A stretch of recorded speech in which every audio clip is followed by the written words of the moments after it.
Okay, welcome everybody to the last meeting of 2021.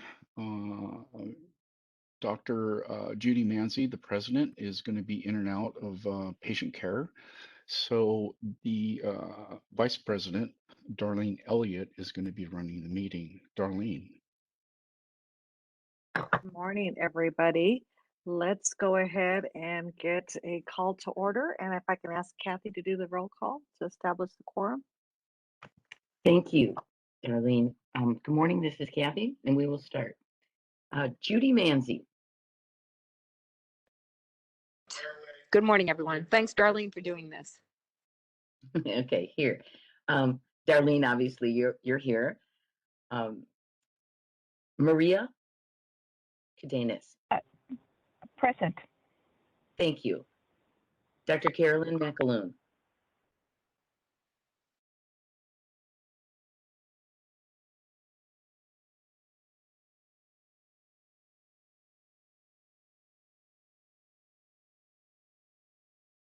Dr. McAloon, are you here? She was in earlier.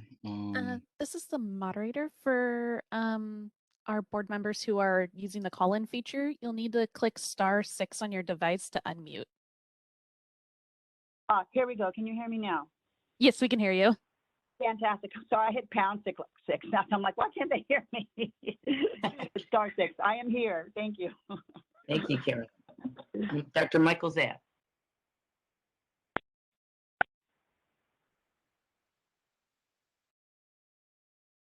I'm here.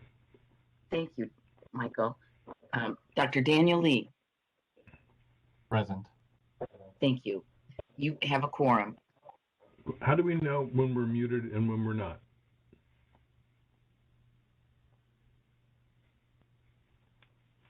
This is the moderator for the call-in users.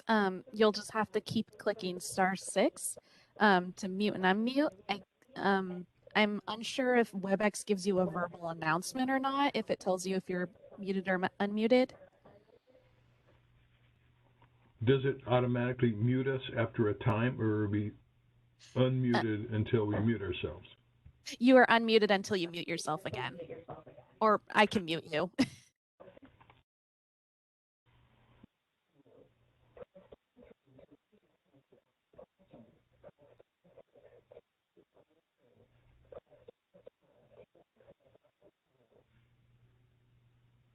And are we all good, Kathy? Did we get Maria as well?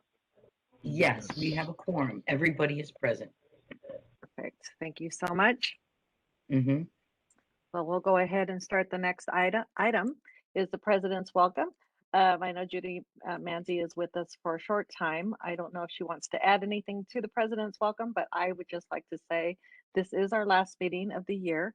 And I just want to thank our executive officer, Brian, and the staff who have worked for all the patients and podiatric doctors of California. So we appreciate your work. We have a lot to be thankful for. And let's get this meeting started. So we're going to go ahead with public comments.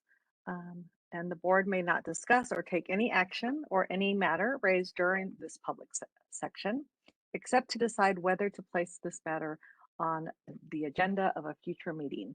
So I'll ask the moderator if there is anybody out there to do public comment. This is the moderator, and at the direction of the board, I have opened up the Q&A feature for public comment.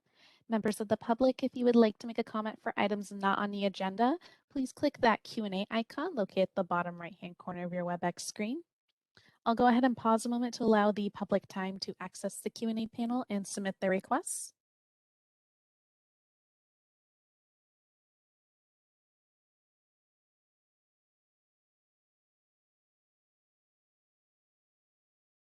All right, seeing none, would you like me to close that Q&A panel? Yes, please. Thank you.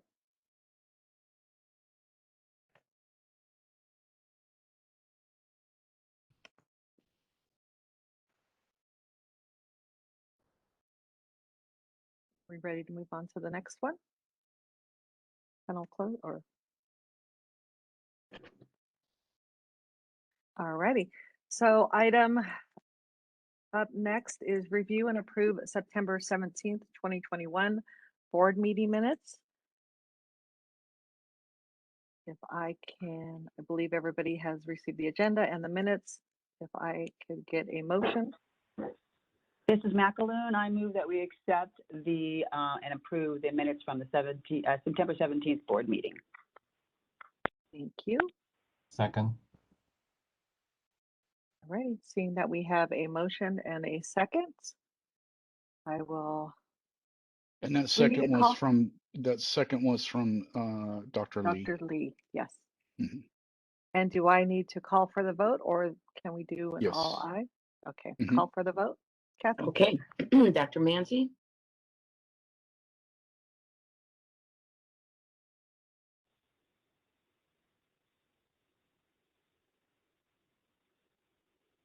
Pardon the interruption. But seeing that this is a separate agendized item, we should open for public comment.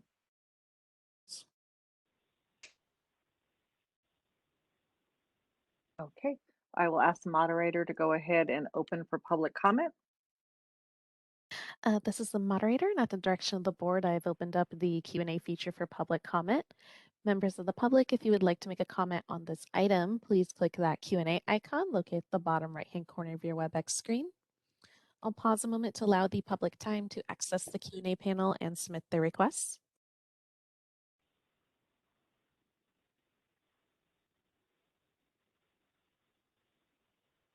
All right, seeing none, would you like me to close that Q&A panel? Yes, please, thank you. Right, the Q&A panel is now closed. All righty, so we have a first from Dr. McClune, and then we have the second from Daniel Lee. And can Okay. I call for the vote, Kathy? yes, here we go. Dr. Judy Manzi, Present. you vote to accept the minutes? Yes, yes. Mhm. Aye. Okay, and Miss Elliott, Aye. Miss Cadenas, Aye. Dr. McAloon, Aye. Dr. Zapp, I abstain. I was not at that meeting. okay, thank you. Dr. Lee, Aye. the motion passes. Thank you so much, Kathy. You're welcome. And moving to our next items, receive and possible action on, executive officers reports. And are we going to go to the licensing program, Brian, or just? Yeah, we'll go to licensing program. The chair of that committee is Dr. McAloon, and just pass it to Dr. McAloon, and she'll give us a status update. Perfect. All righty. Dr. McClune, would you like to give the licensing program update? Yes, thank you. I just want to make sure I have unmuted myself properly. I am being heard. Yes, I we can hear you. Okay, fantastic. Thank you. I appreciate that. So the licensing program report is in the board agenda items for today's meeting. The licensing statistics, the reports are given in the agenda. The first report is the new license issued with a year-over-year comparison. The second report presented is the renewal data with an overview of the license renewal data for this year from July through September of 2021. And a third licensing statistic report in the agenda is the resident licensee base to date. Those are available for your review. Are there any questions or concerns about those reports that have been prepared for us by our fabulous staff?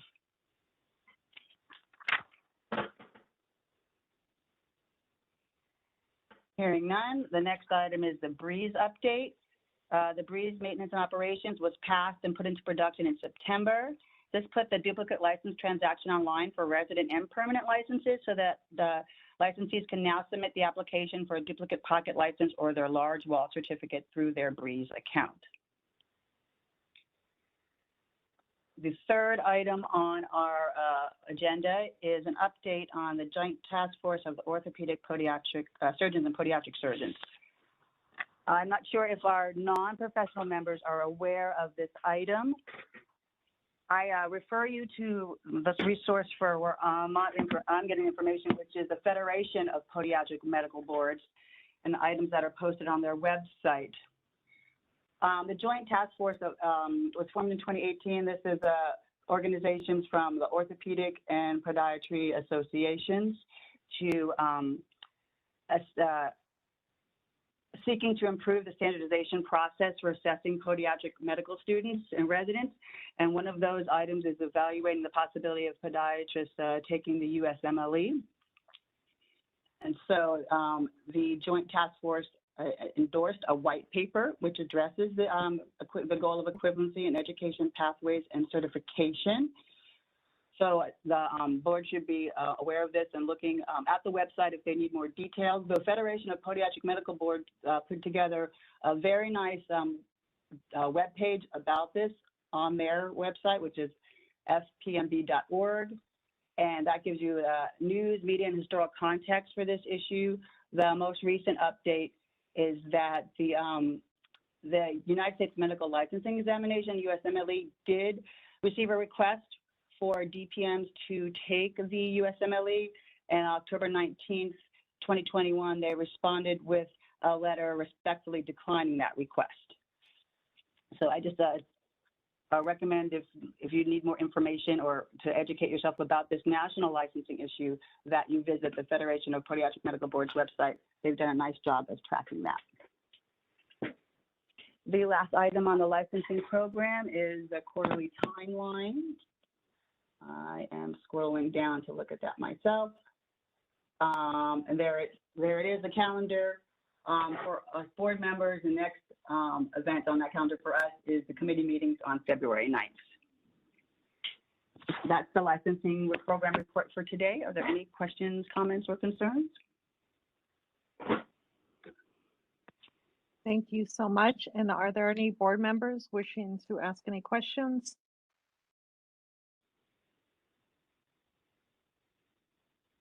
I do not see any hands up. This is Brian again. Nice job, Dr. McAloon. Thank you so much. My pleasure. Thank you.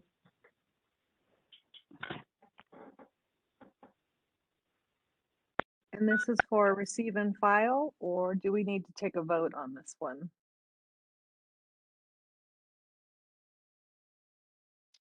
Joe, what do we just, can we do this at the end, or should we do public comment? Really, right. No, it's really up to the board because this it falls under a single agendized item. Board can either ask for public comment on each of these subsections, or you can wait till the end and open it up for public comment.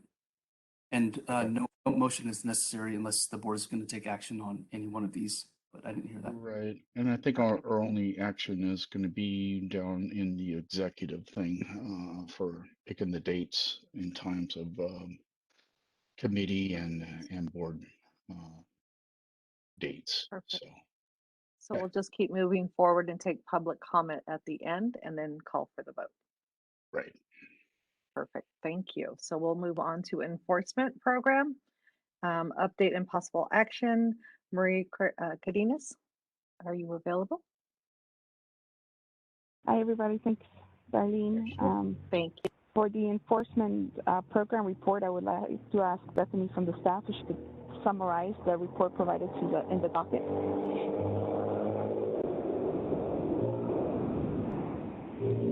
Good morning. This is Bethany, and I'm going to start with the enforcement statistics. These statistics cover the first quarter of fiscal year 21-22, the period of July 1st, 2021 through September 30th, 2021. First, we have the complaint data. A total of 33 complaints were received during this time period. This is an 18% increase compared to the same quarter a year ago. Most likely, this change was due to COVID. We had a lot fewer complaints last year due to COVID, but we're starting to tick up a little bit again. The average days to close or assign a case was 6 days, which meets the DCA target of 10 days. And attachment A shows this data. Attachment B covers the investigation data. 31 desk investigations were assigned. This is very similar to first quarter of last year, which had 30, but not much change. 20 desk investigations were completed. This shows a 51% decrease, which is a little bit high. It looks like just 1 month had fewer cases completed. This was at the desk level, so I imagine that it will be caught up shortly and show in the next quarter, because Julie's usually really good at staying up to date. So 41 desk investigations were completed for the same quarter last year. The total processing time decreased by 43%, with an average processing time of 64 days. We had 2 field investigations assigned during the first quarter, changed from 4 the year prior. And field investigators completed 10 cases over the 5 cases completed the previous year. There was a 50% increase in field investigation processing time, with field investigations taking an average of 475 days to complete. A little higher than average. Case investigation times, which includes the summary for both desk and field investigations, show the average days to complete investigations at 246 days. This is about double the DCA target set of 125 days. This has been fairly consistent over the past few years as the investigation program is still getting caught up due to having staffing issues and then, of course, the pandemic. Case investigation aging data shows that 22 complaints closed during quarter 1. That's 50%. Excuse me. Okay, 11 of the complaints were closed within 90 days. 4 were completed between 91 days and 1 year, and 7 took longer than 1 year to complete. Attachment B shows that investigation data. Next, the disciplinary data. Attachment C.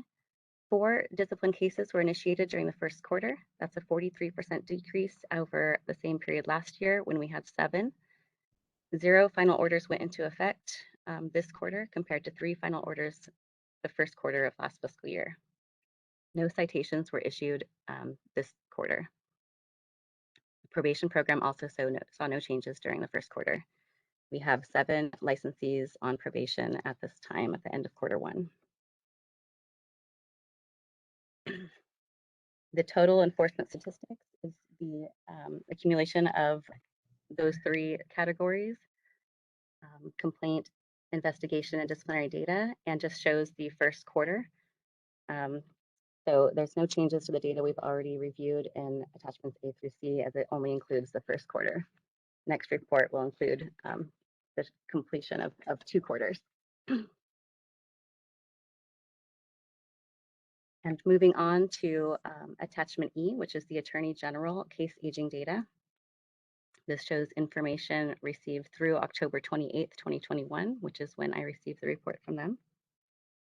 We currently have 15 plus active cases pending completion at the Attorney General's office.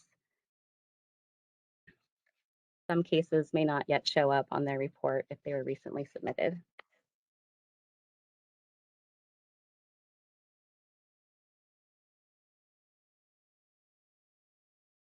F gives information on the Tca Performance Measures. This is DCA's Open Data Initiative reporting tool.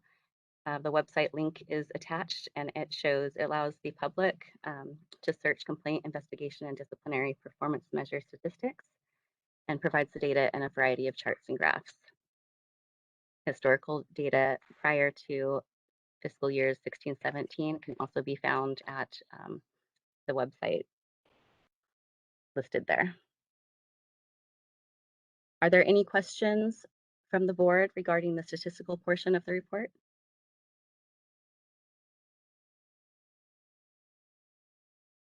Okay, doesn't sound like it. Moving on, we'll move to the probation program update. I wanted to inform the board that the cost recovery is becoming a little more difficult to track from my program now that we have individuals. A lot of individuals are submitting their payments online, and so we're not receiving them directly to our office and able to manually input those into a spreadsheet. I am working with Breeze to develop reports so I can get accurate data of the payments made. However, the last data extract that I received came back with a total of over $40,000 for Q1. When I reviewed the report, it looked like there was some possible duplicate entries, and so I can't really verify the accuracy of this data. I checked with our budget analyst, Kathleen Cooper, and I received a report from her. I'm not sure if we're using calculators or Fiscal or what program at this time, but it showed the cost recovery at $19,777 for Q1. Again, this report also has adjustments made, and so it may not be 100% accurate. And it doesn't give the breakdown of what type of payment was received, whether it was for straight cost recovery, probation, reimbursement costs, or a citation and fine. So at this time, I would like to ask the board if they would be if it was acceptable to obtain the data for the budget report from for the enforcement matters. It seems to maybe have the most accurate numbers at this time until we can develop another report. And also I'm looking to possibly streamline and cut out duplicate work that might be covered in another area for enforcement costs. Does the board have any? I have a quick question. This is Dr. Manzi. How come I don't understand. So usually the checks used to come directly to the board and then you would record them all, and now they're going someplace else? I don't quite understand that. Yes, we didn't used to have an option to pay online. So everything came directly to us. Yeah, but I would think that every time a payment was made online that belongs to us or we should be notified that we should be notified. You know what I'm saying? I would think. Yeah, and I don't I have understand. asked. Like, do other boards have other boards? We're not the only board that must have this problem at this point. Like, what's the medical board doing? You know, so or any of these boards. So we need to figure that out because that's not even transparent. You know what I'm saying? Yeah, I don't know like if some lack of the of larger boards transparency. are doing it as meticulously as we have all along. Yeah, but because they're using larger systems. We're such a small board, though. I think that it's important that we somehow get a handle on this. I don't know. Maybe you all don't see that to be a problem, but I do. I don't think it's very transparent Yeah, either. this is Brian, so I'll chime in. Basically, you know, Breeze, it has Breeze, right? And we get that information on the payments online. However, we have a new kind of program called Qbert, and so to get that mirror imaging together, it's just not there. So that's the skew. If you understand what I'm saying. I understand what you're saying, but I still can't. I mean, so they need a workaround for it, is what I'm Yes, thinking. exactly. Yeah. I mean, Exactly. I don't think that. I mean, until they get a workaround for it, I mean, there must be some way that Right. we And get with, a better you know, accounting than what we she's had saying. CalSTARS and now we're in Fiscal and all this kind of just new transition stuff. There's a lot of glitches. So that's what we're trying to catch up to. Okay. I do also have another question actually regarding this. So since we've kind of had a decline, if I was listening properly to the amount of complaints that we're actually handling now or seeing at the board level, as far as is there any kind of projection in how much more or less now we're paying for the board? You know, because our biggest budget thing is disciplinary. You know, how much it costs the board to deal with Yeah, all the these AG disciplinary cost. measures. Yeah. Yeah. So I'm just curious as if there's, any kind of way to try to, I don't know, see, oh yeah, it's down so many percentage or whatever.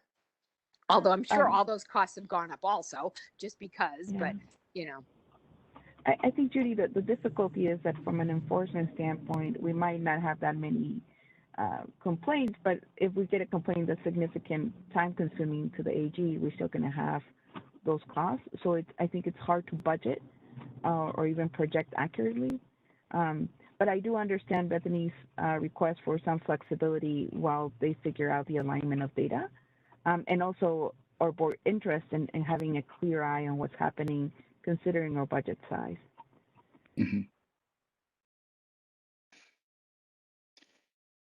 Yeah, and Yeah, I would add to that as well. No, definitely want to continue to try and find a way to get accurate information in a timely basis and not be so staff intensive.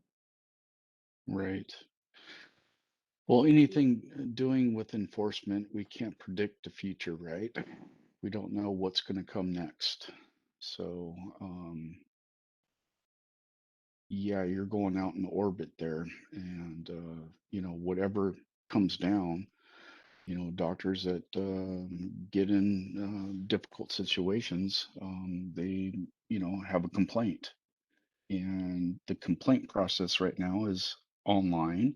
So back in the old days, they used to have to write something in and send it to the board.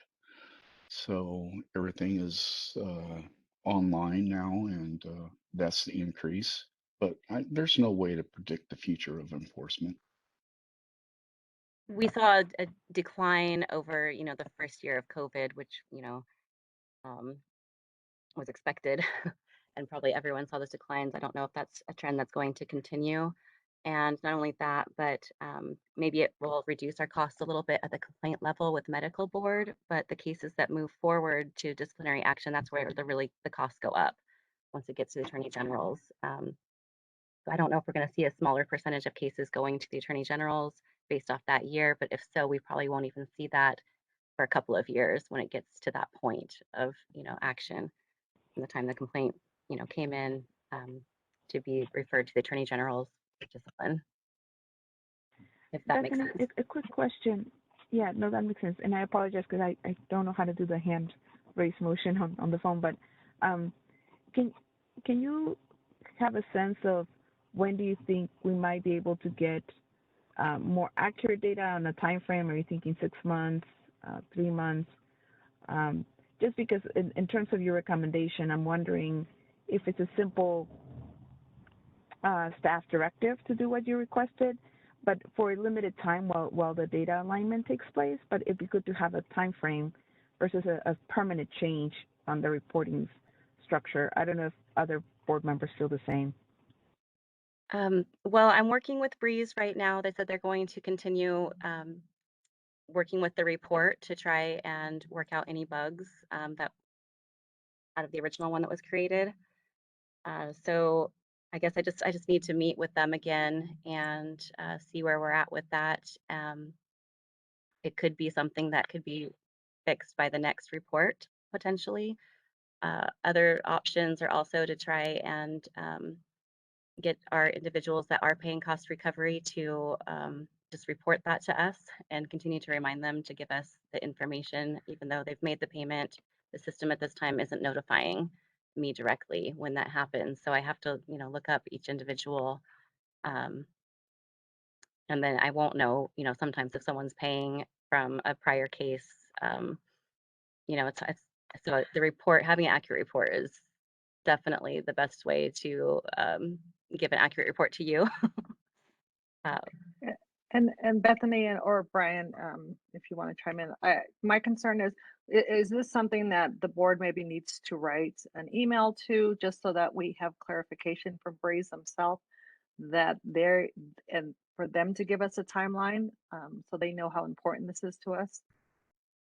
I'm sure that I can, after this meeting, give them the information and say we, met as a board and they're really wanting to get this accurate data on the enforcement costs and can we, make this a priority? Perfect. Hi, this is Daniel Lee.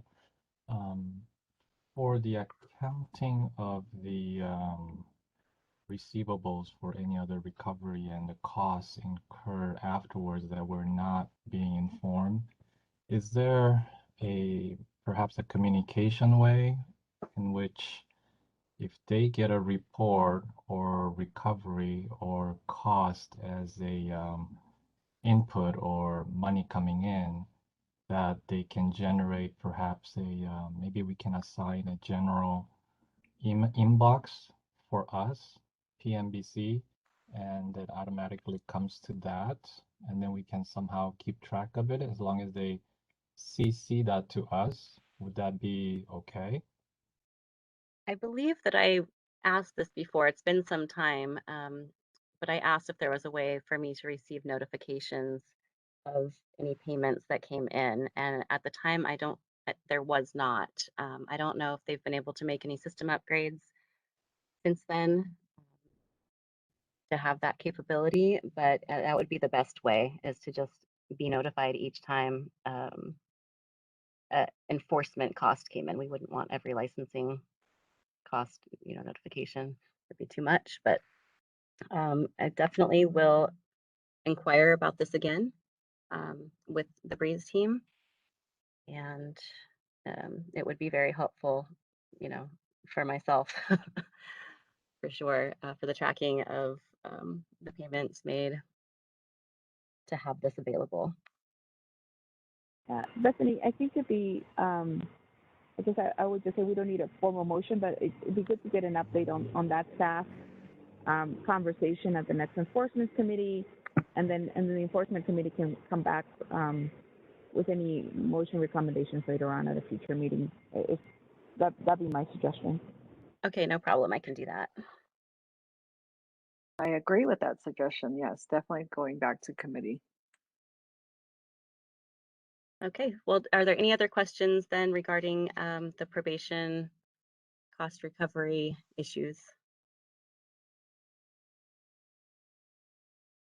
All right, well then moving, oh, sorry, did somebody I'm have sorry, something? I do not see anything. Okay. Section 3, the consultant and expert program update. Still working on the updating and assembling of the consultant training binders and a future training session. It's still taking a little longer than originally anticipated. But at this time, we do have an update, a proposed update to the board policy, to the minimum requirements for new medical consultants and experts. The committee, Dr. Lee took this and reviewed the original or latest document and made some suggested changes. I don't know if you'd like to discuss this, Dr. Lee, with the board. I've got both the original or the last approved policy and the proposal attached, attachment F. Hi, this is Daniel Lee. I was able to review the medical board and the osteopathic medical board on the consultants and experts requirements, and what I attempted to do was to bring it up to par and updating some of the details. And you can see that on the comparison on attachment F. I believe it's highlighted in yellow if you can see it. Let us know if you have any input or ideas and thoughts into it. But this will be the most updated for all MDDO DPMs in California.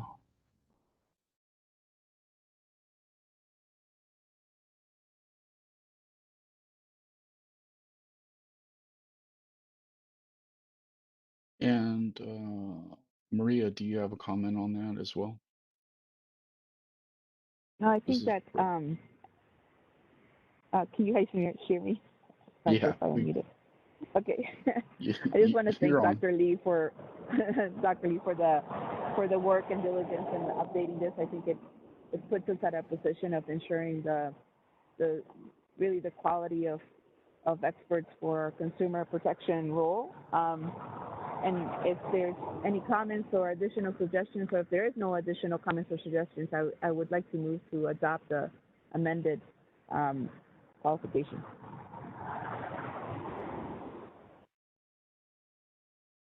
Does anybody have any comments or questions regarding the revisions? I don't see any hands up. Nothing. Michael, do you have a comment on that?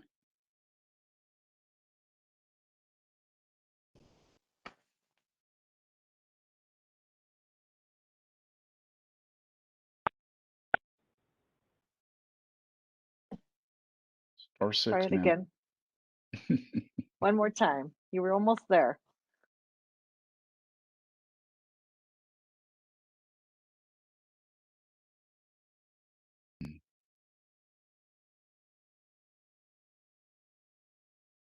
Okay. No, I do not. Okay. Perfect. Thank you so much. And Joseph, can we wait till the end, or do we need to do this adoption now? We can do it No. now. Yeah, Yeah. there's a motion, there's a pending motion, but there hasn't been a second yet. Okay. Yeah. So we just need a first and a second, and then go to vote, and then go to public comment. Or do we go to public comment first, right? Right. I believe we had a motion, and who was the motion? This is Maria. I made the motion. There we go. Yes, Maria made the motion. Thank you. Would you read the motion again? I have to adopt the amended qualifications. But Bethany, can you give me the title that's in your report of what it is, what report, what you technically call it?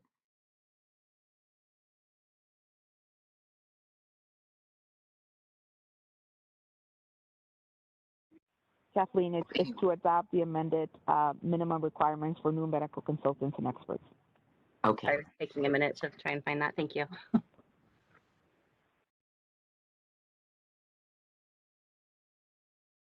All righty. And do So we we have have a a first. second? We have a yeah. We just need a second, and then a vote, and then public comment.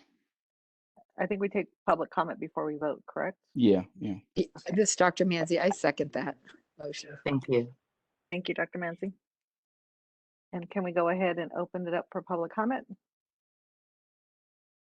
This is the moderator, and at the direction of the board, I've opened up the Q&A feature for public comment. Members of the public, if you would like to make a comment on this item, please click that Q&A icon located at the bottom right-hand corner of your WebEx screen. I'll go ahead and pause a moment to allow the public time to access the Q&A panel and submit their requests.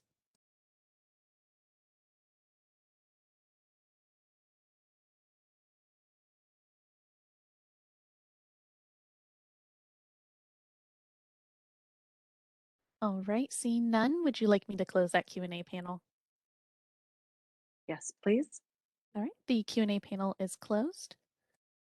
Okay, we have a motion from Maria. We have a second from Dr. Manzi. And let's go ahead. If there's no further discussion, I don't see any hands. Go ahead and call for the votes. All right, here we go. Thank you. All right, I'll take the vote now. Dr. Manzi.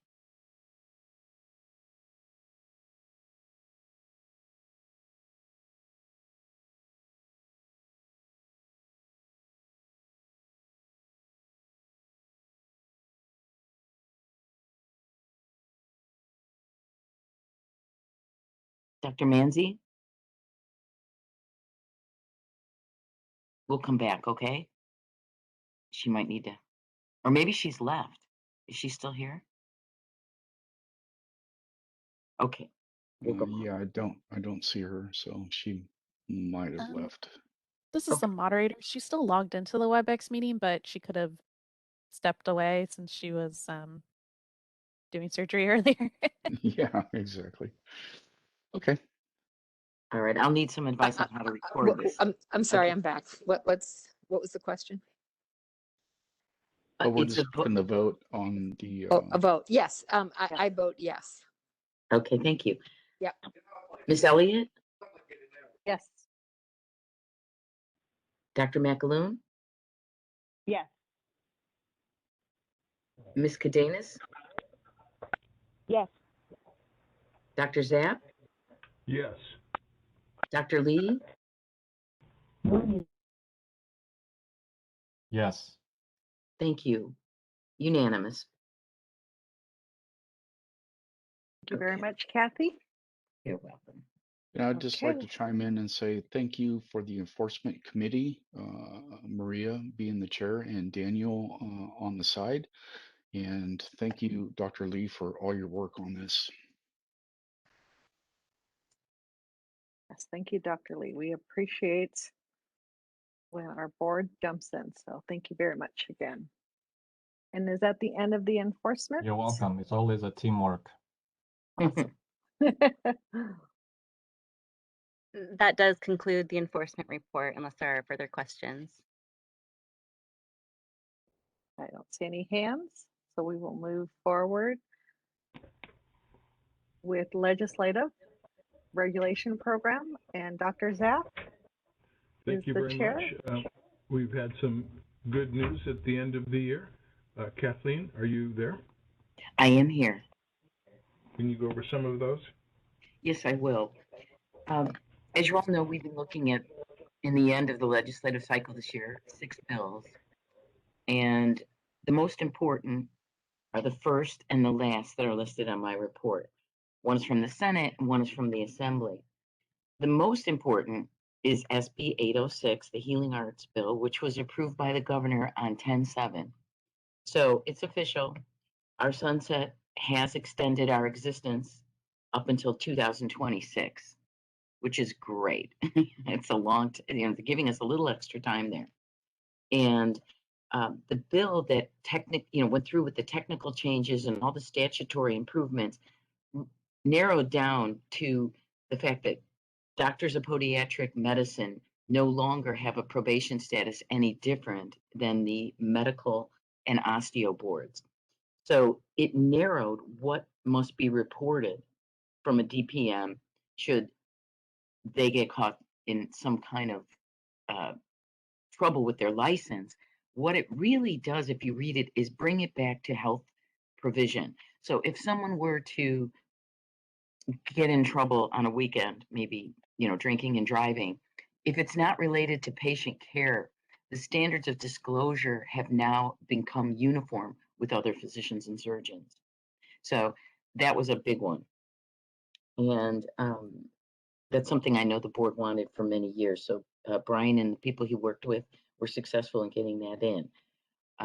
In my report, I outline what those are. There's really 4 of them.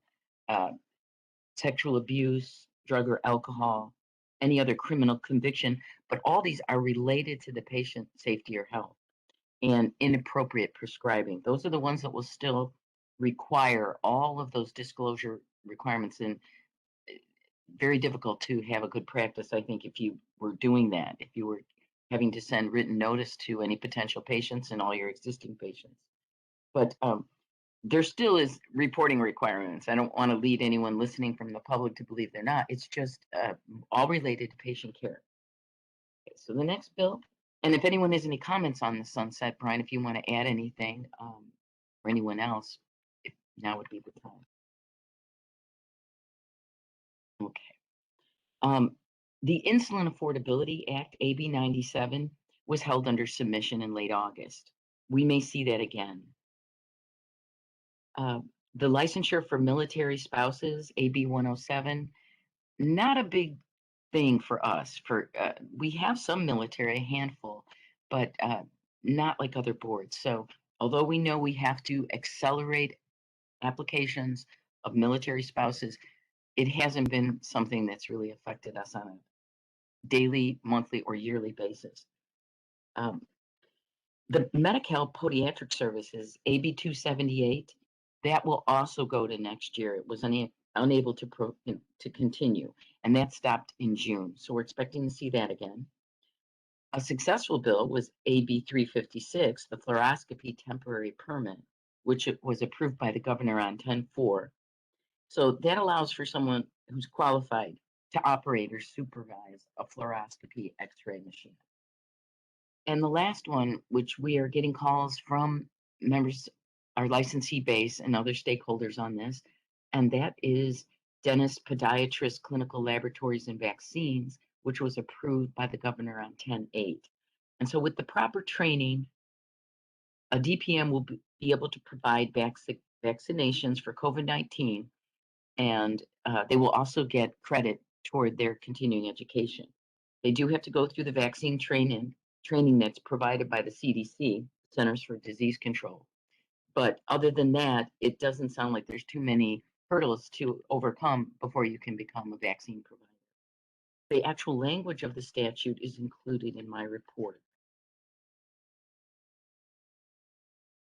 And I know this is no surprise to anybody. We've been watching these for the last few meetings, but if there's any questions or comments, that's the report, the summary for 2021 on legislation. Thank you, Kathy. I do have a quick question before I open up to the board for questions.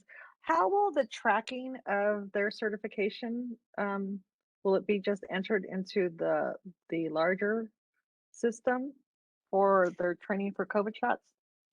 I believe you'll have something that you'll get after your training that you would, if you were audited, have to provide to our licensing department to show that you did take it.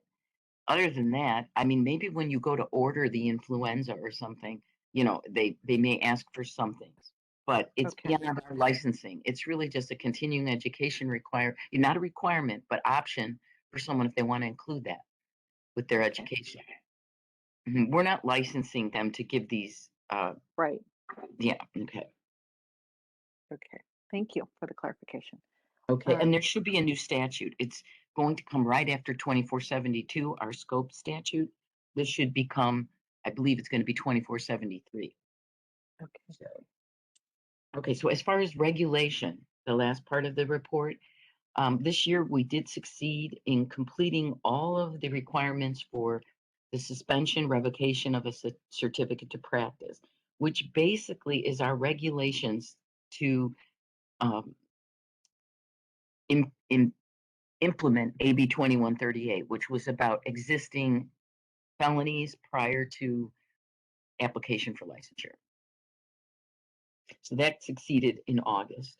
And then our pending regulatory matter, disciplinary guidelines.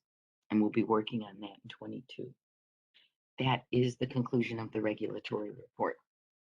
Dr. Zapp, do you have any comments or summaries, or Brian? No, I thank you very much for your comprehensive report, Kathleen. You did a great job.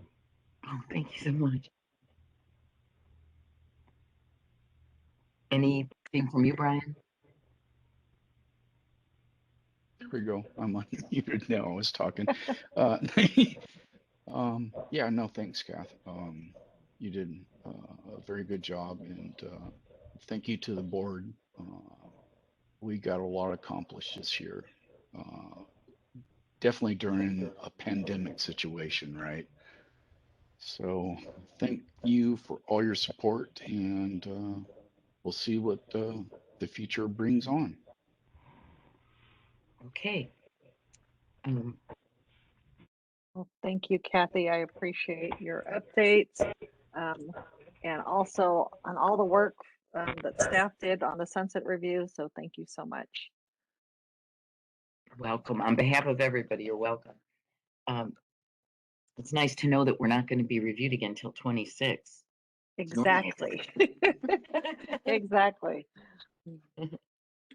Not to mention the budget. We were able to take care of some budget issues, so very grateful. Yes, that is a big thing. Okay, so that's that, and I guess next on the agenda would be my next report. Yes, the public education update and possible action, and I will go ahead and give it over to you. Otherwise, you're going to hear me coughing through the entire update. So This is for you, Kathy. Thank you. Alrighty, so this is our public education program report. And I just want to add that in our committee meeting, we mentioned again how we're always open to anything that any board member would like to bring up about this.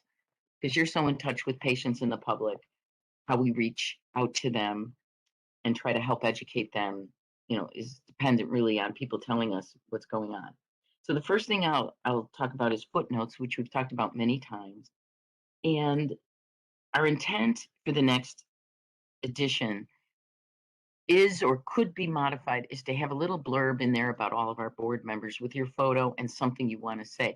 Now, I received one response from one board member, and I'm able to meet with someone, if you'd like, on the phone and take what you'd like to say, and I could type it, you know, right in real time. And it's not much. We're not asking for much, but just something to feature our board members. If we don't get all of them, maybe we shouldn't run it with partial and wait to the next edition. But it would be an opportunity for you to get in the print that is permanent, and there will be some physical copies floating around DCA and our office, but mostly it's permanently established online once we get it up there. So just to summarize what we've done this year, we've made it an annual report type publication. So we'll be able to put things in there about our accomplishments for the year prior. Although this time it will include, because of COVID, the 2-year gap. And we did receive something about residents from Dr. Lee, which was very much appreciated. That will be in there. If we don't want to create copy about board members in this edition, we can fill it with many other things. There are a lot of articles floating around that would be related to the diabetic epidemic that we're facing in California and in the future, and other things like that. So we can fill it. But it is a timely publication that will be viewed online by many and in the future too. So if anyone would like to meet with me to get their little blurb together, if any of you don't want to do it, then as I say, maybe we shouldn't feature just some of the board members, and we could bring this back to committee and ask them for their advice on this. But I don't really want to, like, what's the word, like, over ask for these articles. You know what I mean? It's like, if you want to do it, I'm here to help. But if we don't do it, we can go another direction too. So that's just something the board members should discuss among themselves, if you'd like that in the next publication. If you would, Brian and I worked on some suggestions for questions to kind of prompt you to think about what your board service here means to you. But, if not, that's okay too, if we don't do that. Any other articles, I just want to say that you feel are important for your licensee base and other stakeholders, please bring them up to us at any time. We can go out and, if the topic is pertinent, we can go out and get research and cover it.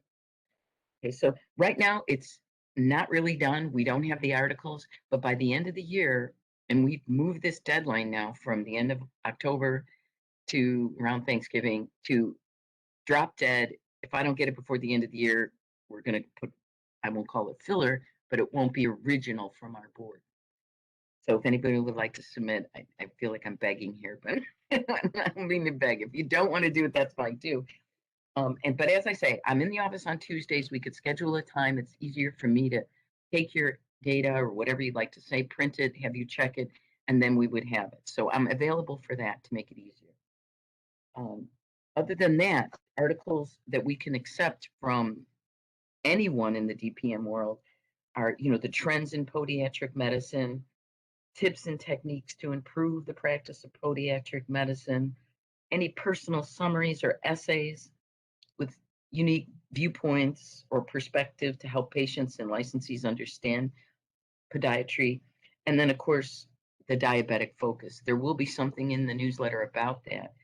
And maybe if anyone has any insights as to what a patient needs to know to avoid the complications of diabetes, we could be a resource, and that newsletter could be a resource. So I'll leave that up to you all as to how to handle this before the end of the year, and just open it up for comments now. This is Brian. Yeah, so all your comments and everything, Kathy and I are willing to, have phone calls with each member and ask questions, and we'll draft everything, right? But I'd really like to concentrate on the diabetic wound care. The constituents of California with diabetes. I think this is our avenue. And so that's something that we'll bring up in 2022. How we're going to drop this, how we're going to, take a little more, control over this. So any insight on that stuff would be pertinent at this point. Hi, this Right. is Daniel Lee. Just wanted to chime in to what Brian was saying. That just hit a nerve because it's just that there is no other profession more involved in limb preservation and diabetic foot care than podiatrists. And I really commend Brian for bringing this up and bringing it to the public, using our professionals to bring this to light. And if there is any way for us to inform through footnotes or communicate, Twitter and so forth, I'm all for it. I think we should be all over this and present ourselves as the leaders for limb preservation and diabetic foot care. And I think there's a lot of information out there, and I think a lot of people, including the public, they want to hear from us. So I think this is a good platform for our board and our communiques to go out there next year. I really like it. Thank you, Brian, for mentioning that. Yeah, no doubt. You know, I always, when I first took this job, I kind of just like recognized what was going on here and what you guys do in your community, right? But you're a critical component of California's healthcare, especially when it comes to that disease, right? So I think we just need to highlight that. We need to put it up and fly the flag because it's just going to help the constituents of California, not only patient care, public safety, and you guys do what you do. You get people vertical and mobile. Yeah. Maria, do you have a comment on that?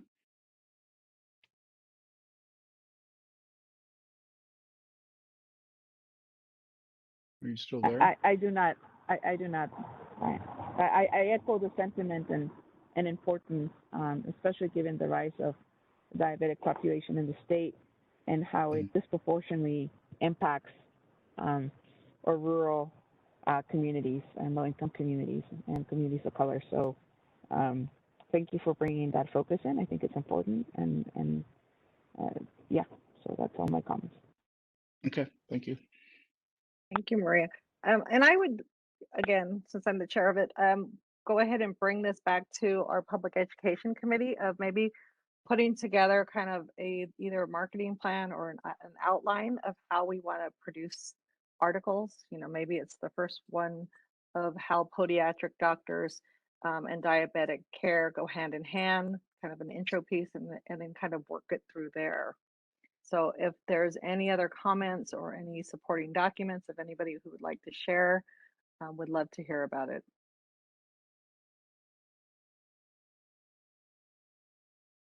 Okay, I don't see any hands. Quiet bunch today. So we will go ahead and motion that and send that over to Public Education Committee to go ahead and review. Okay. If there's nothing more about footnotes, just the second part of the report has to do with their social media accounts on our website, which I think are being accessed beautifully. They're for the purposes of getting licensed. They pull everything from the internet, you know, from our website. We received many inquiries through the PMBC website mailbox. It's active, and if anyone has any comments at any time, if you look up there and you see something that needs to be updated, please, we are more than, we just need more eyes on the website to make sure it makes sense. I think it does, but there may be some old stuff that we, you know, if you have any comments, all I'm saying is we're open, and then we put an order in, DCA makes the change or update. As we've said many times, the fact that it says BPM, our old name, we can't get at those documents and listings. I mean, that's what it was back in the day. But anything other than that, you know, we can update to PMBC, fact sheets and other things like that. And all staff has been looking at that fact sheet. If you ever go to our website to look at those fact sheets, some of them are a little dated. We're trying to update those. But DCA gives us a lot to put out onto Facebook and Twitter. We only have Facebook and Twitter. We don't have Instagram. But it does get the message out for all the COVID reports that they want the public to know. Also, anything that has to do with cures for our licensees. I mean, it is all current, and I think it looks pretty good. And I think it's easy to maneuver to get around our website. One way or another, you should be able to find what, you know, multiple ways you can get to, for instance, the licensing documents and things like that. But if anyone has any comments about Twitter or Facebook, please let me know, and we can make any updates, changes, post important things. And it doesn't take long. It's an immediate post, unlike when we go to the website, which takes a few days with DCA. So that is the conclusion of my report for And public education. Kathy, quickly, I know that we've been trying to get some of the statistics for our social media sites. Is there any word on when will we be able to get that? Well, you know, when we get back to committee, darling, we could decide, and once a year, we can make the report so we can start seeing comparisons. I don't know how useful it'll be right now, but we do have an earlier report from years ago where we ran the diagnostic statistical. I mean, the pages weren't even the same, but yes, we can make reports, hopefully not too often because it's not that meaningful, but on a regular basis. Okay. And in committee, we could decide how we want to do that. It is available, but we work with DCA, I believe, to get there. Right. No, because just been working with a lot of the pages that I manage. Just knowing what posts are interesting kind of gives you an insight of our audience and how you want to tone a message. So that's where I was just wondering about the statistics. Okay, that sounds great. Thank you. Oh, hi, Madam Vice President. I was gonna chime in and earlier about the diabetic food information for our public and from our professional. I'll be happy to help with that. Thank you. We will, maybe we can invite you as a guest to our public education committee just to have a deeper dive into the topic. As a consumer, I have that point, but I think we definitely need more medical eyes on this.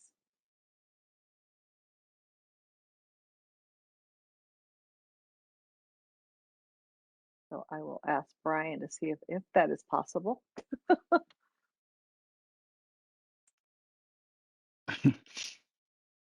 It's hard for me to find my mute button, but yeah, we can definitely do that. Perfect. Yeah, we just got to be cautious because if we have 3 members of the board, then it needs to be a public notice. So this Right. could be a side with you and I, Kathy and Daniel, you know, just to have 2 members so we don't have to publicize the meeting and we can discuss the issue at hand. Perfect. Thank you. This is Joe, Board Counsel. I just Yeah. want to make sure that we didn't leave a pending motion on the table. I thought I heard someone make a motion to send a matter to committee earlier, but there was no second. That was me. I'm not following.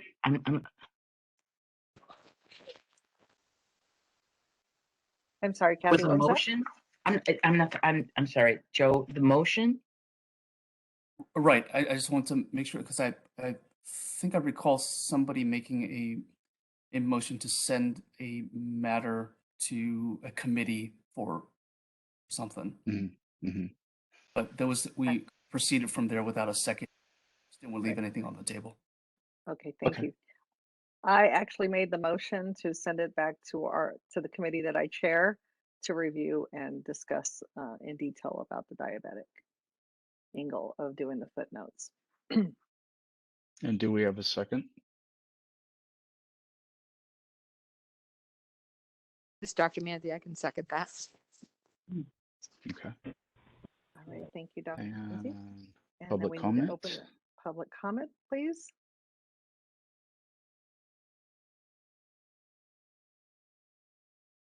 This is the moderator, and at the direction of the board, I've opened up the Q&A feature for public comment. Members of the public, if you would like to make a comment on this item, please click that Q&A icon located at the bottom right-hand corner of your WebEx screen. I'll go ahead and pause a moment to allow the public time to access the Q&A panel and submit their requests.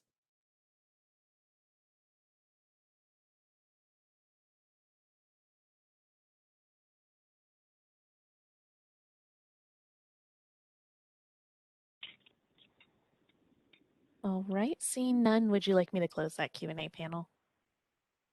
Yes, thank you so much.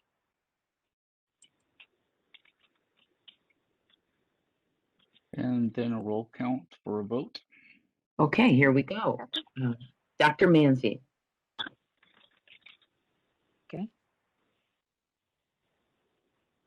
Is it yes, Dr. Yes, Manzi? yes. Okay, thank you. I'm sorry, I didn't hear it. Okay, Miss Elliott,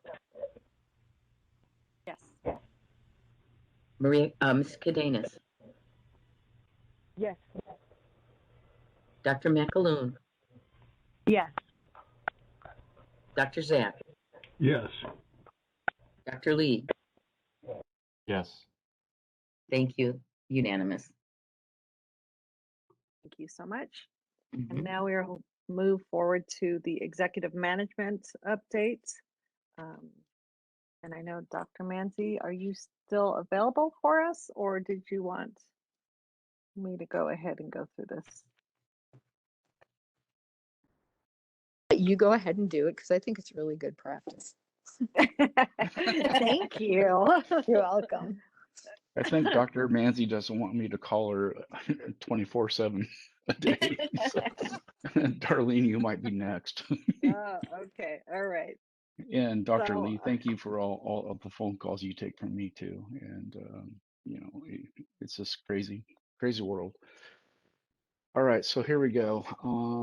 So as we go down this thing, and I'll open up to Darlene as well. We need to pick the dates for 2022. Isn't that weird? I never thought I would live to see this date, but we're here. right. True. It's kind of like I'm still back in 1985. But yeah, we need to pick the dates of the Right. committee meetings and the full board meetings. And this is a discussion with everybody on the board. It's not my decision, it's your decision. So Right. And just to add to that, Brian, we did talk during the executive meeting, and just because the way our board is set up and the times, we discussed maybe going to 3 meetings for this next year. Right. And so we just wanted to put that out there. And again, it's just because, the way our board dates fall, legislation, and staff time, we really think that we could do it all in 3 meetings. So I will, ask Judy if she has anything to add to that, or if any of the board members had any questions regarding that. Yeah, so I support that idea. And it's just, I think everything you said is correct about that. And I think also, when there's ever issues that come up, it's not like I don't talk to Brian on a regular basis. We can always call a board meeting, correct me if I'm wrong on that, if we feel like an additional one is going to be necessary. So I would support going to 3.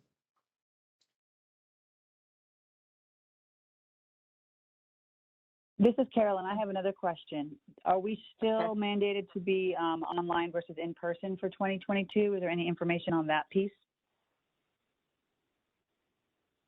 Basically, the order came down, and they're working on the Bagley-King Act at this moment. But yes, in 2022, we can still, and Joe, correct me if I'm wrong, all the way up to December 31st of 2022, we can still have virtual meetings. The last I saw, there's the temporary urgency legislation that was enacted and signed off by our governor that allows us to continue to telework. I'm not telework. I'm sorry, to have teleconference meetings till January 31st, 2022.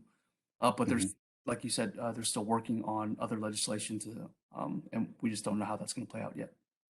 Yeah, so it's punted So over to the House, right, the Capitol, and legislators are working on that, and they understand the benefits of these virtual meetings, not only on cost savings, but it also entices the public to get more involved. Because if we have a board meeting, let's say in Southern California somewhere, how many people are actually going to get in their car, the price of gas, and come and sit at a board meeting when they can do it virtual? So legislation right now, legislators are working on that amendment to Bagley Keene. So, but for 2022, will probably be virtual. I would Want to really be, love. I just want to be clear. So currently in Sacramento, well, we would come and be in person for the boards. No, none of the boards are coming in person. No, I think their medical board does every now and again, but So everything, because there's no rule against it. no, Like if I said, okay, we're going to at least once all meet in Sacramento, if everyone's agreeable, we right, could do that. yes. That might not be a bad idea. I don't know how everybody else feels about it. I mean, if we get on to, but I don't know how necessary it is. I'd like to for sure first get clear on, is everyone good with having us 3 meetings a year?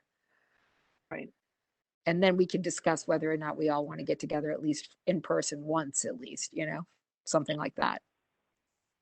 Okay, so let's. Yeah, that'd be cool. See how everybody's aged. Yeah. Right. Because I really want to A drive to lot. Sacramento.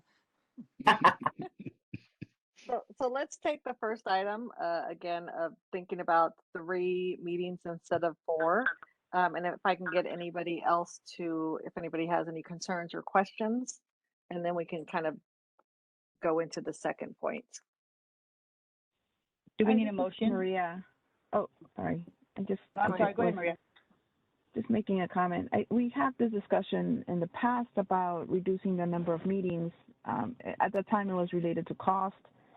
I think if there is indeed access through online for the public to be engaged, I think when all meetings were in person, it made it hard for people to participate.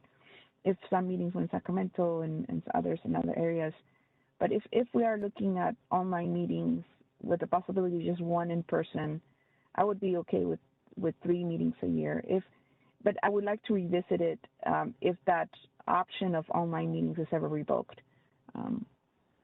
from a lens of access to the public. Okay. So what I'm hearing, Maria, is so we'll go ahead and look at maybe 3 meetings. Would we want to do a tentative 4th meeting, the December meeting? Maybe that be the alternate meeting if we need to have it or not have it? That's totally an option for the board. Yeah. Yeah, like I said, I think for me, my biggest concern is making sure that we are accessible to the consumers, if they so wish. And so I'm okay with 3 meetings as long as we have clear guidance that we can do at least 2 of them via WebEx. And if that's ever revoked, we should revisit it. And I wouldn't want to go less than 3 a year. Right. Hi, this is Daniel Lee. I agree with Maria. I think 3 meetings are fantastic. And like Dr. Manzi said, if we have the need for it, call for the 4th meeting or something in person. But considering what's going on these days and maybe some issues with Capitol Hill or screening, liability on patients that might be infected and cross-contaminated. I mean, there's so many uncertainties these days. So I'm okay with online for now, and then see how things pan out with legislation. So you have my vote on that. And maybe, Joseph, if you can explain, or Brian, how, if we needed to do a special meeting, how that goes about for our board, and maybe that'll give us a little bit more clarification. So what I know is basically if I need to call an emergency meeting, we can do an emergency meeting. We have to get the agenda posted within 10 days. And so that is the whole act, right? Is the public needs to know, and we need to post it. As far as Joe, help me out here, as far as Bagley Keene is concerned, but I can call an emergency meeting. However, we have the committees, right? And we can always take things to the committees because we have 2 members on a committee, and we can talk about things. And if we need to push it to the full board, that's available as well. Right. I have the rules up in front of me. I don't know if you guys want to hear it, but pretty much what Brian said is correct. Usually the chair can call it. So either the chair could call it or the chair could notify Brian, and Brian's team can give notice to each member of the state body or to the board. The notice must be given as soon as practicable after the decision to call a special meeting has been made, but must be delivered so that it is received by the state body members and the mass media at least 48 hours before the specified meeting time. Notice must also be made available on the internet as soon as practicable. Yeah. Well, So you thank guys so got a much. bunch of options there. I mean, I could hold a meeting every day if you guys want to. Easy. One distinction I should make, that was the rules for a special meeting, but the chair can also call an emergency meeting without complying with the 10-day notice rule. Right. But emergency situations are very narrowly defined. And so we can cross that bridge when we get there, and I can help Brian work that out. Yeah. I don't think we're going to have a real urgency matter. It's like World War IX's not coming. So. Alrighty. So let's hear from the rest of the board. Yeah, Dr. Lee, Judith Manzi, Maria. Michael. Yeah, I'm here. I'll be leaving the board, unfortunately. So I was trying to not participate in this. I like in-person meetings, and I would like at least 3 of them. But I realize my opinion is mute at this point. Well, it's not mute. It's you've been on the board for a long time. Yeah. Right. So you have a your historical guidance, perspective. Yeah. So your guidance is I wish that we can all meet for meetings every quarter, right, in person. I love traveling to Southern California. I think if we do an in-person meeting, I would like to reach out to the Western School of Podiatric Medicine in Sonoma there, or and revisit that. Am I still unmuted? Okay. Yeah. No, you're on. I think that it presents us to the public as being open to the public, and meeting in Northern California and Southern California. If some other board or some other agency looked at us, it would look like we're rather insular, just having these quiet little phone meetings and not presenting ourselves to the public. Right. And unfortunately, we have this whole caveat called the pandemic, and we just don't know what the future holds, and this new variants that are coming out and all that kind of stuff. And I have to take a little stand here and say that if I invite everybody to Northern California, Sacramento, then you might be exposed to something on an airplane or airport. We all know that we vacation and travel.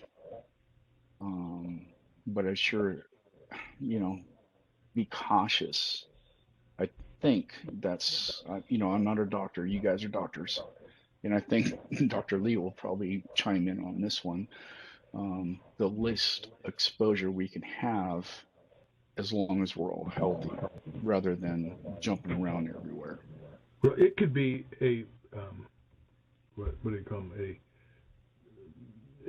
a by meeting where we can have an open meeting, but if you don't want to travel to be there, you could be attending by phone.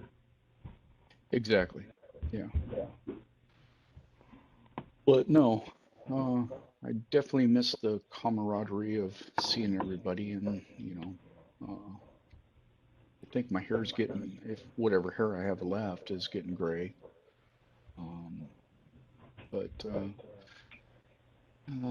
that's my chime in, and it's your guys' decision if you want to do 3 meetings, and then we can always put something together. But we still need to stay on the agenda and pick the dates for the committee meetings. If we go to 3 meetings, then it changes it, right? It's not every quarter.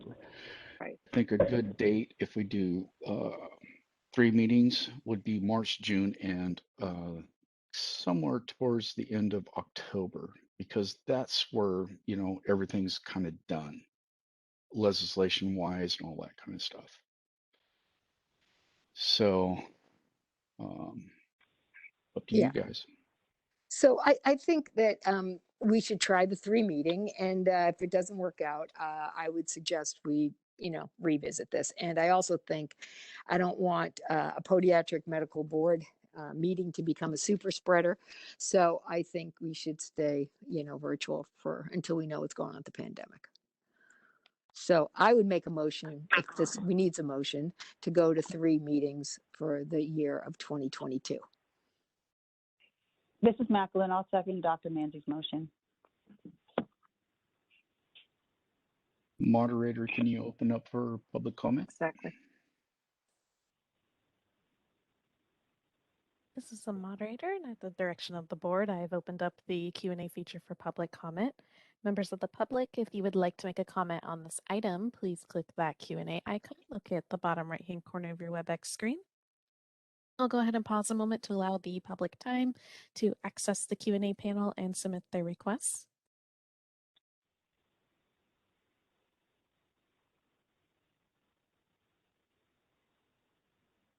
All right.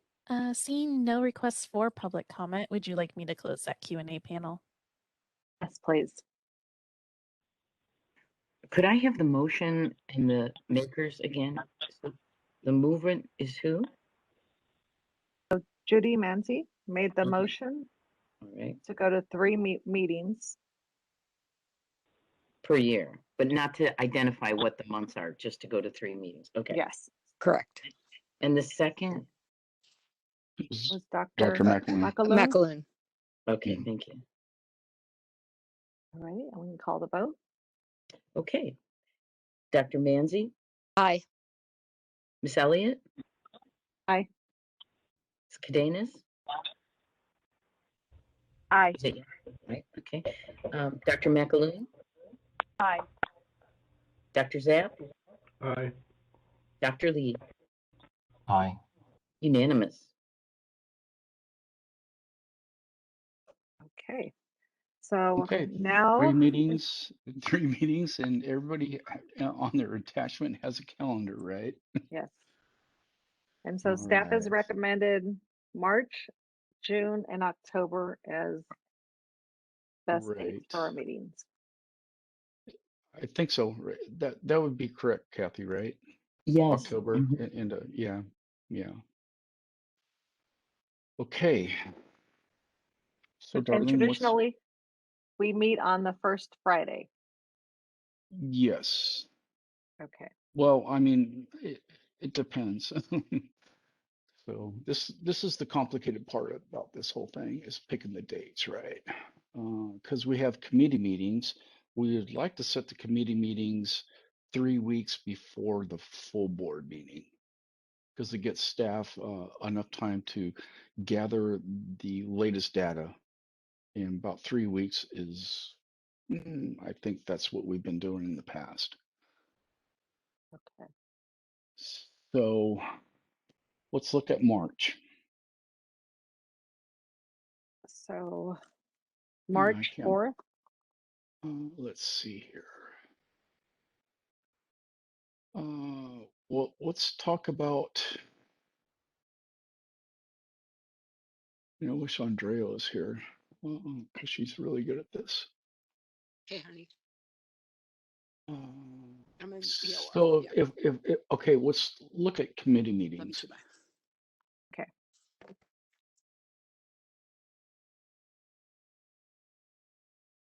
If we did a March meeting, I would think February would be our committee meeting, right? Mm-hmm. Okay. So it would be the February the 16th, 3 weeks back. Yeah, the 16th. We always do our committee meetings on a Wednesday. And quick question, we don't have any our guidelines in our in our manual. In your manual that specifically says when our board meetings have to take place? I just want to make sure it's not like the first Friday or. No, it's, Okay. I think this, because the professionals, the DPMs, patient care and all that kind of stuff. So it's always been a Friday for the full board meeting and always been a Wednesday for the committee meetings is my recollection. Up to statute, it basically says that the board can hold meetings at any time. We need to do at least three. Well, that's where we're at. So committee. So Let's say February 16th. February 16th looks good to me. Yes, that looks fine. February 16th Okay. looks fine. Because I think the president's weekends or whatever is on one end or the other or something. I don't know. Right. Yeah, I don't know. Well, February 14th is, of course, Valentine's Day, and I think, I don't know, the 19th. No. Yeah, so that's good. That's a good week to do it, actually. Right. Okay, so the board meeting would be March 4th, did you guys 4th. say? Okay. The Friday. That looks good. Yeah, I would like to push it to the 11th if we can. Okay, it sounds fine. That sounds fine. Okay, This is 11th. There's any Carolyn, big just holiday? FYI, March 11th is APMA House of Delegates, so I will not be available. Not that that's the deciding factor, but I will be in Washington, D.C. attending the APMA House of Delegates March 11th. That's great. Thanks a lot, Brandon. Mark. And Michelle, are you still online? Yes, I'm still here. Okay, can you keep track of all these dates? Yes. Because I got 3 computers working right now. The first one was February 16th. Okay, so we're talking the committee meeting March 16th, right? Everybody's good with that? The full board? Correct. I don't see any hands up. You mean February 16th? Yeah, February 16th. Yeah. Okay. That's what I thought. Okay, so I have a committee for February 16th, and I'll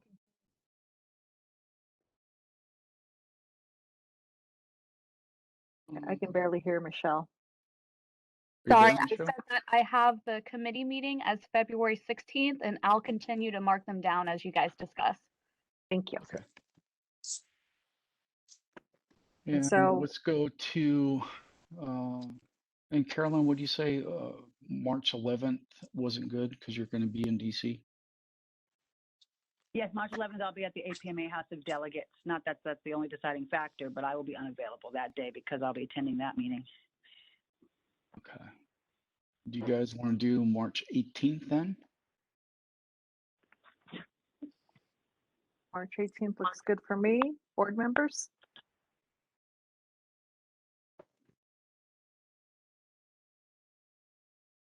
Dr. Lee? Good? Actually, March 11 looks good for me. March 11th is good for me too, but that's the one that's not good for Caroline, right? Caroline, yeah. Mm-hmm. Is there an issue with doing March 18th? Is that too far away from the committee meetings? It's not too far away. It just gives us more time for prep. Dr. Lee, did you say you were not going to be available the 18th? 18, I already had another meeting. Oh, okay. All right. So don't let that be a decision factor. There's so few of us. Right. Well, I'd yeah, like to get everybody here, you know? Yeah, we need to have a quorum. All right. Let's Yeah. see. And because we are losing Dr. South as well. Mm-hmm. Yeah. Michael's Oh, yeah. gone in Can we look June. at it? It's a little earlier, but what about March 4th? March 4th, and we can push the committee to the 9th. Yeah. That's a good idea. Let's do it that way. Can everyone make it? Who can't make it on March 4th? March 4th.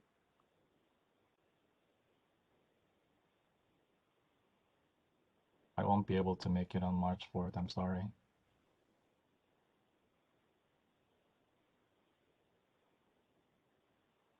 Told you guys this is going to be the complicated part of the meeting. Still on the board. I can't make it on March 4th either. Yeah. Okay. Okay, so we're back to the 11th and the 18th or the 25th. We can go to the 25th and we can do a February 23rd.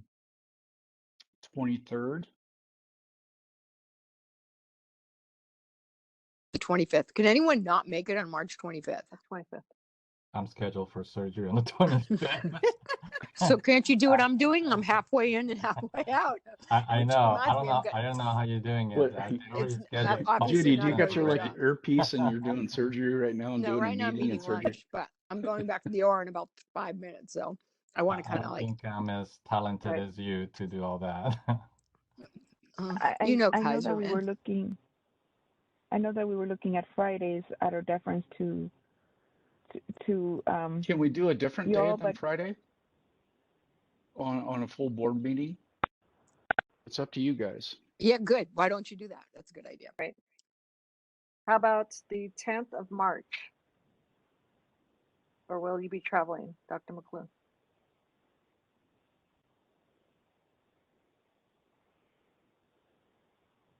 Yes, I will be traveling because I have to go to Washington, D.C. Okay, how does March 17th look? Anybody cannot make March 17th. It is St. Patrick's Day, I believe.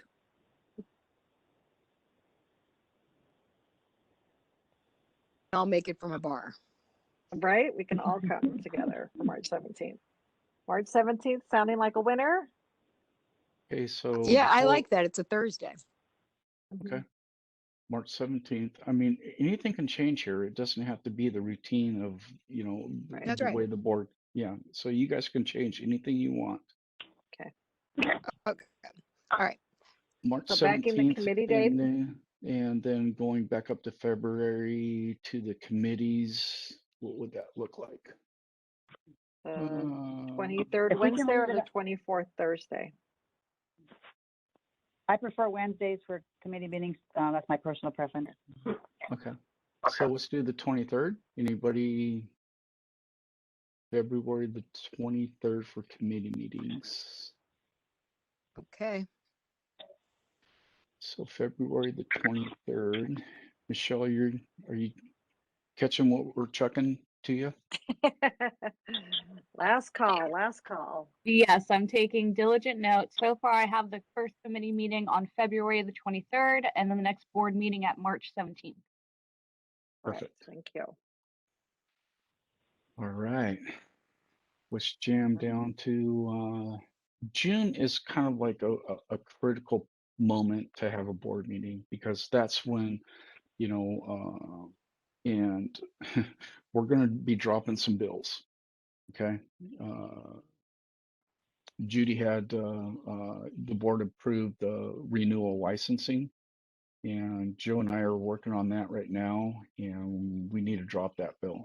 So June would be a good gauge of what the status of that bill is on the renewal process to get you guys up to kind of par with MDs and DOs, how they renew their licenses. So for early June, Fred, June 3rd, or do we need a later date in June? Well, let's start with May for committees. Okay. And I think everybody's jiving with a Thursday Wednesdays. committee. Wednesdays, okay. Wednesday. I would say let's throw out May 18th. Does anybody have an objection to May 18th?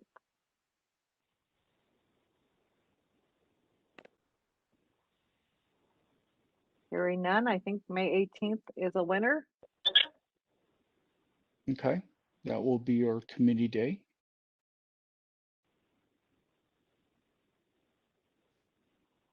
And let's go down. I think everybody's preferring Thursdays rather than Fridays. That sounds good. May 18th. Let's see. The 18th, it will be and Michelle will send out all this stuff out to you guys, so you guys have a record of it. All right, let's go to June for a full board meeting. 1, 2, 3. The 16th or 17th. Up to you guys.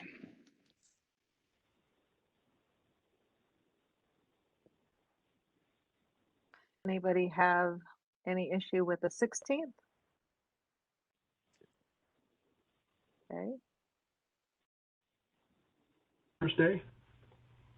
Thursday the Yeah. 16th. You saying it's a Thursday on 16th? Yeah. Yes. That's unusual. Okay. Yeah, unfortunately, Mike, when it comes June number 1, gonna have to fly down and maybe the Dodgers are playing. I can sit and watch the Dodgers with you.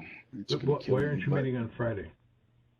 I think everybody's kind of choosing Thursdays Thursday. at the, yeah. I mean, either the 16th or 17th. It's up to you. Right.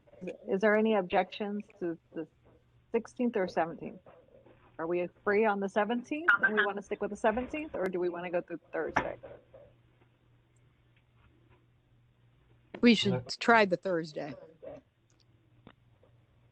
Either one is fine. What was that, Dr. Lee? You kind of broke. Oh, I was just commenting. Either one is fine, Thursday or Friday. Okay. Macklin, same for me. Either is fine, Thursday or Friday.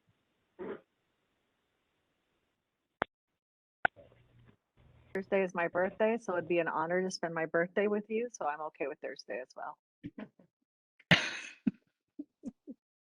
Well, you guys just reminded me the 14th is Valentine's Day. That means I need to buy flowers, and March 17th is I need to wear green.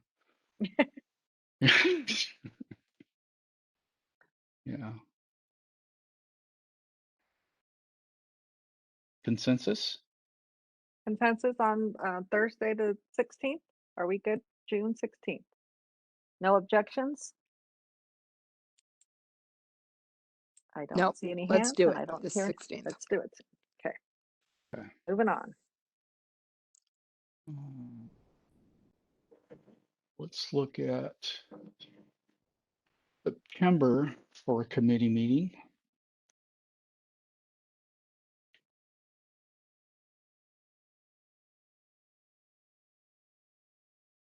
And I'd really like to do it towards the end of October for the full board meeting, because we usually get all our information, all of our legislative stuff of what's going forth and what's not at the end And that's of when we pick October. board assignments as well. Yeah, we're going to have to do board assignments, new president. Right. So that'll be a meaty agenda. Yeah. Mm-hmm. It will be. And your evaluation. Oh yeah, you guys can be gentle on me on this one.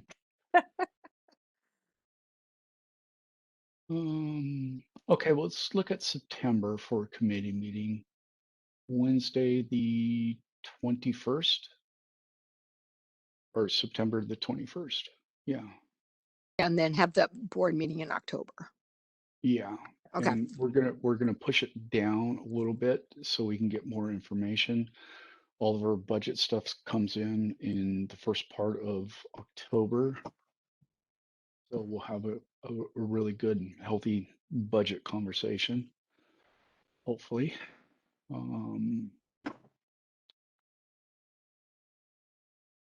So up to you guys. September for committees. Where do you want it? That we said September 21st for committees, correct? We're good with that? Mm-hmm. And then October, I would say if you guys want to do the 20th or 21st, whatever they're up to you guys.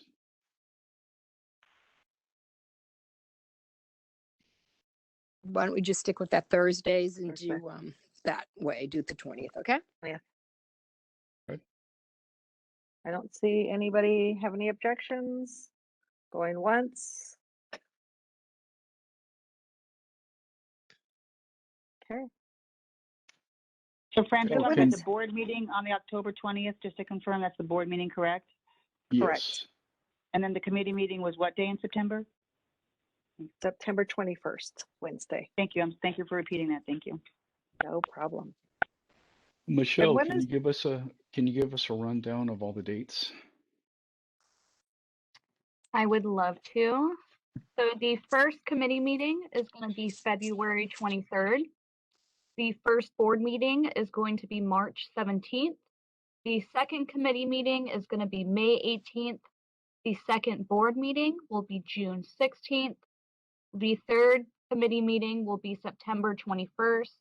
And the third board meeting will be October 20th. And I have a calendar that I will fill these dates in and send them out to everybody so you can set those dates and submit. Perfect. Thank you. Alrighty. So That's the Can I hardest get part a- of this meeting, right? can I get a motion to approve our calendar for 2022? Yeah, Dr. Manzi, I make a motion to approve the calendar for 2022. So we have a motion on the table. Do we have a second? This is Second. Maria Cadenas, I second. And Michael Zaff, second, and a tie with Maria. Wait, is it Zap for the second then? Yes, Okay. yes. Okay, Everyone- Manzi, okay. Everyone figured out how to use their phone. Right? Yeah, just took us till the end, but it's okay. And let's go ahead and take a vote. Okay. Dr. Manzi, Aye. Miss Elliott. Aye. Miss Cadenas, Aye. Dr. McAloon, Aye. Dr. Zapp, Aye. Dr. Lee. Aye. Passes unanimously.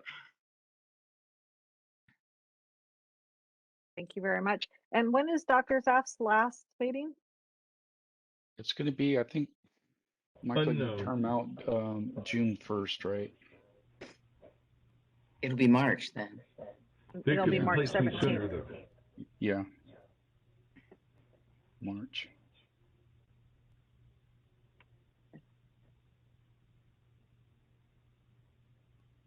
Alrighty. Well, okay. Well, I was going to suggest if we could put Dr. Zaff on the March 17th agenda as as a board public comment. We can have you speak, and we can all you can give us your words of wisdom.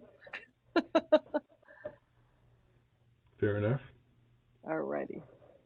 And I think we're done with the executive management reports. And so I believe now we're going to go into closed session, unless anybody has any questions before we go into closed session.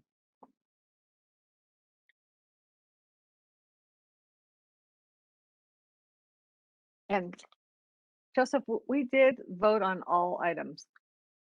Or actually, should I ask Kathy, who's handling the minutes? I think you did. Joe, do you Okay. see anything that we didn't pick up?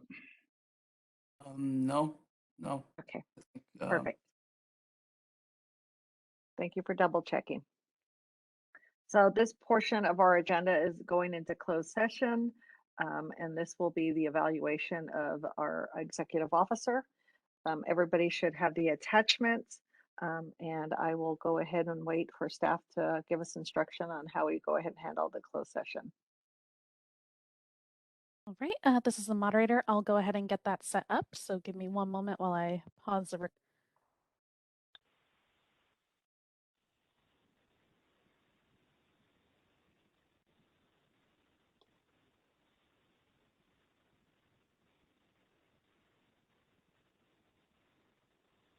All right, Michelle, I am giving you back the presenter role and also giving you co-host role. Thank you, Sarah. And it looks like we have all of our staff back.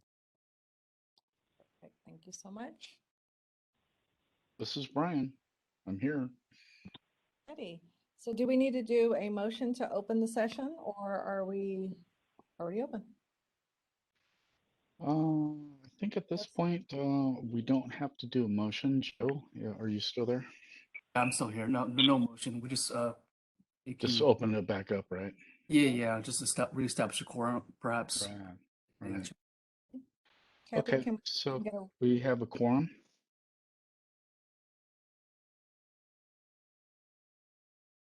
Is Kathy there?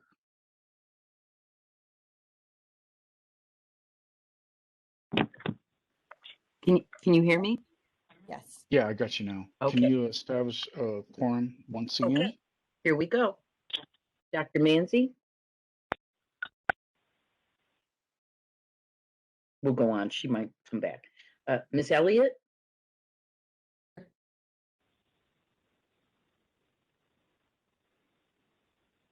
Does something have to be changed? Do people have to unmute themselves, or what is it? Yeah, I'm not sure. On my panel list, I only see myself and Sarah. I have everyone on, but it looks like most people are muted.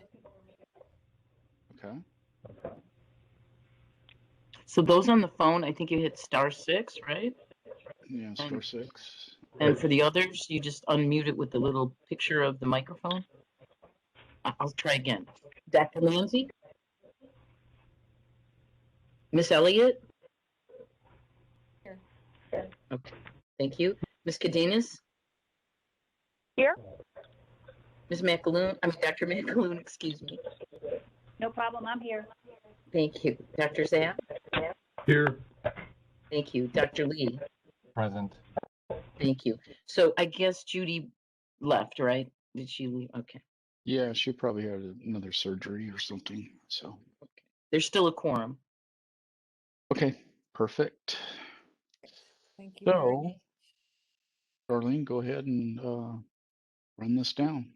All righty. Well, we have completed our agenda, and I wanted to thank everybody. So let's go ahead and get a motion, correct, to close the meeting? Let's go ahead and do future agenda items. I'm sorry, I jumped right. Look at Pass me. that one on. Clearly, Yeah. I'm thinking about my lunch. So future. I know, right? I think everybody's thinking about that. It is Friday. Yeah. So Judy wanted me to bring up for the Public Education Committee. She wrote something. It's called the social contact. So it's a broad perspective of what the board does and how the board projects to the public and the licensees. So that's for committee at this point. So that's the only thing I have. Future agenda items on legislation. We're going to charge forward with that renewal process and be looking at dropping a bill that simplifies a DPM to renew their license. So that will be in 2022. And at our next board meeting, we'll have a budget update, correct? Yes, we will. Yeah.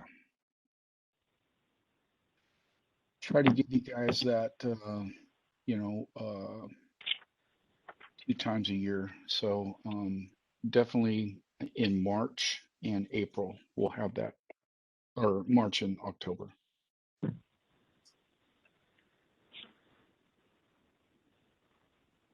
Anybody else has any suggestions on future agenda items? I'm not sure if it needs to be on the agenda, Brian, but the recommendations in regards to the reporting from the enforcement committee. Mm-hmm. Okay. I'm sorry, can you say that again, Maria? Or Brian? Right. So we want to review the recommendation in terms of the reporting of the reimbursement of costs. Oh, yes, Cost okay. recovery. Yeah, cost recovery. Yes. And we can put that on the agenda as well. And I'll work with Bethany. I don't know if Bethany's still on or not. But we'll definitely do that.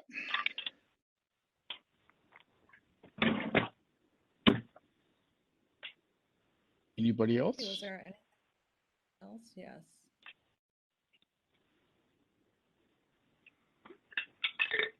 And my last comment is, Darlene, you did a beautiful job. Hooray. Thank you for all having patience with me. It's always different doing it on a WebEx instead of in person. So I appreciate everybody's help. Thank you, Darlene. Thank you. All Go ahead righty. and close it out. We are ready to close the meeting. So thank you very much. And we are closed. And have a merry, happy holidays. Happy Let's New go Year. ahead and let's do a vote. Yes. Okay. I So- move that we adjourn. That was who? Carolyn. All in favor? Okay. Do I have a Is there second? a second? Who's the second? Yeah.